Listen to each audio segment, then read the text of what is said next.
Hi, I'm Arlen Geyer.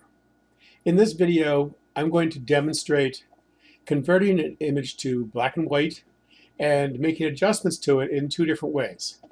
And so the first thing I want to do is to make a virtual copy of this so that I can have two copies of the same image, one of which I will adjust one way and the other of which I will adjust the other way. So I'm going to right click and then find down here to create a virtual copy, which is right here.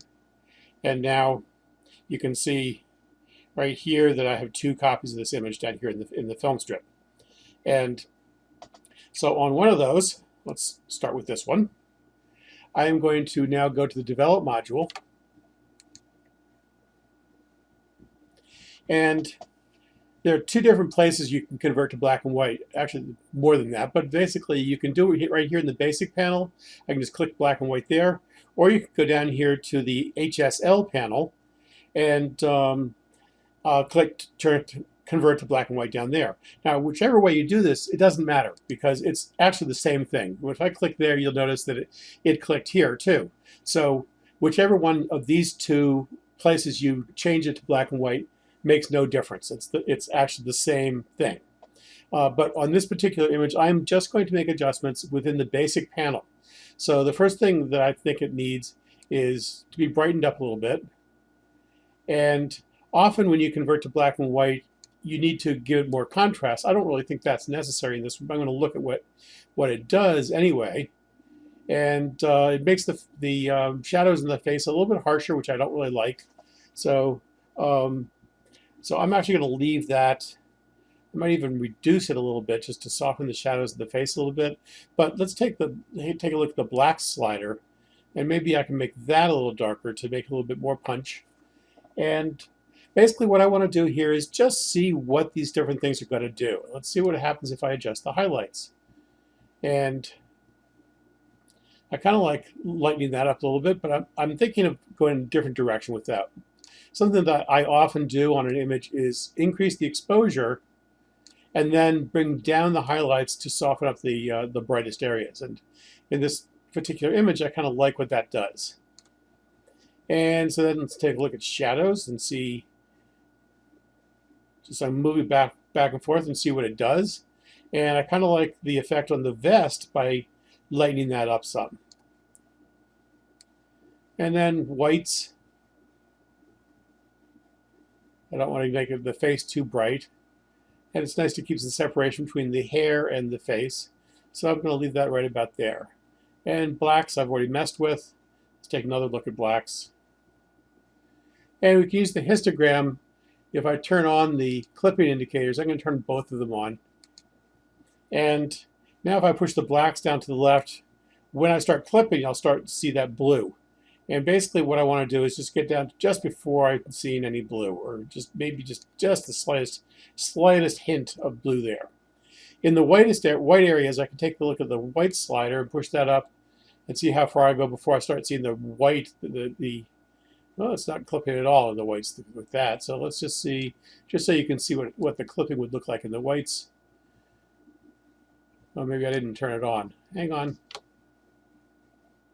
Yeah, there we go. Okay. That's different. So you have to go pretty bright before you start clipping in the whites in this particular image. And we're not really interested in getting that bright. So let's keep this down somewhere around here, I think.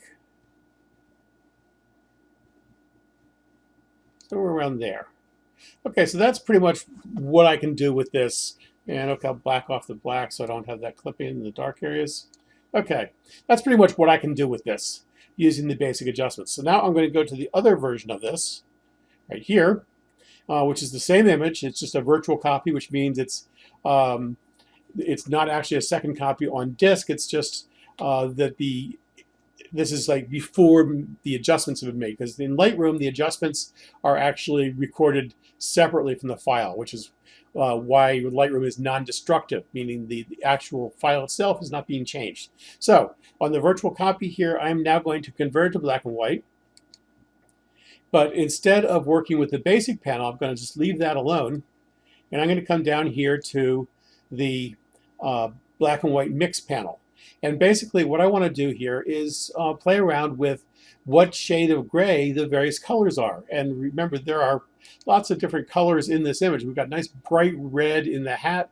And this is why I chose this image, is because it has lots of different, it has really different colors in it that will allow me to really make a change in what it looks like using these this mix panel. So back to the mix panel, let's start with reds, and let's make the hat light.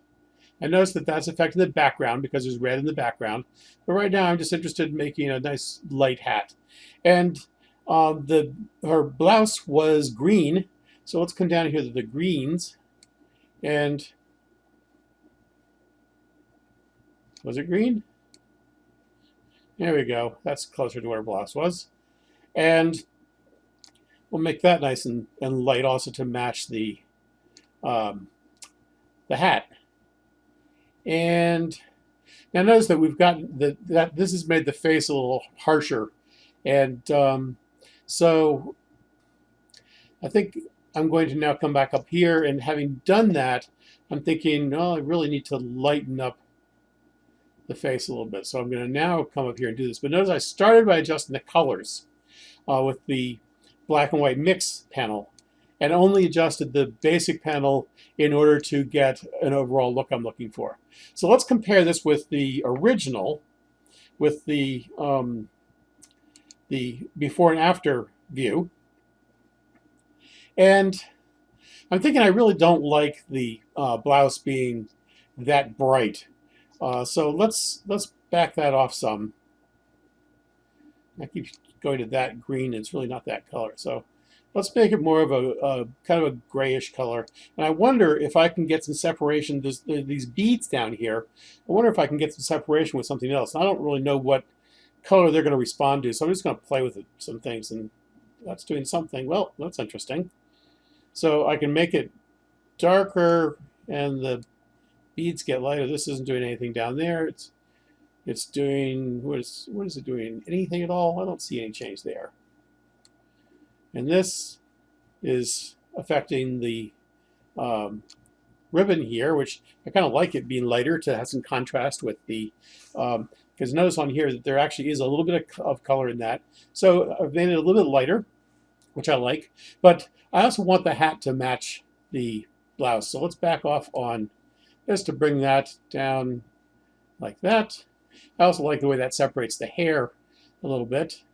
That's looking a lot better. Yeah, let's just adjust this a little bit more. And okay, the background has a lot of orange in it. What do we want the background? Notice that's also having a radical effect on our face. This is why you want to be careful not to overdo these things, is you can make it very harsh by adjusting that. So I'm going to actually bring that up a little bit and then bring this back down.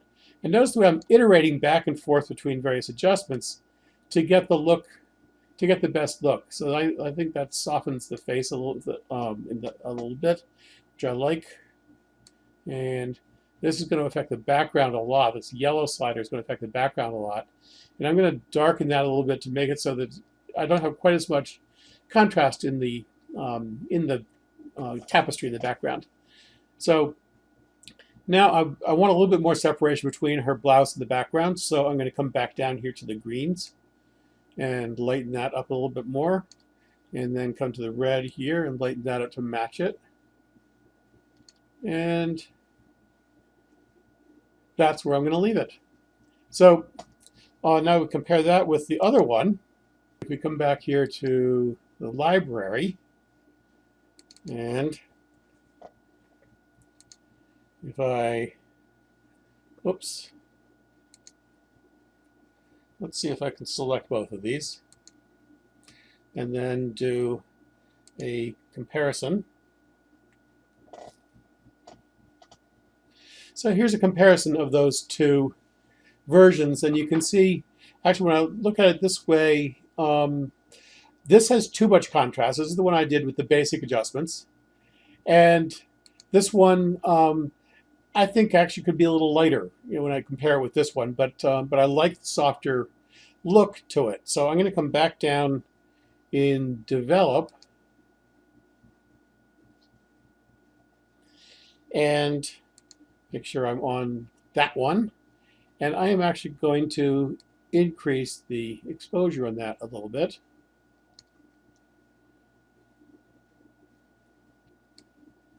Maybe not quite that much.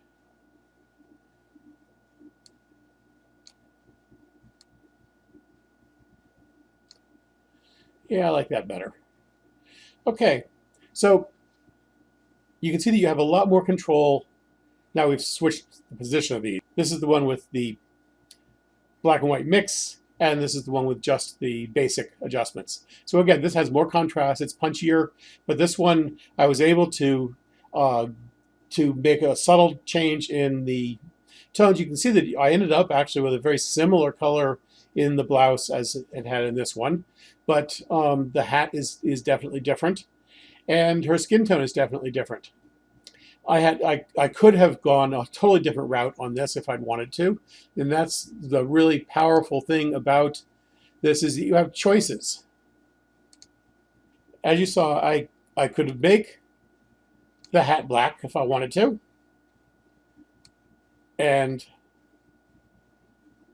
I could make that black if I wanted to.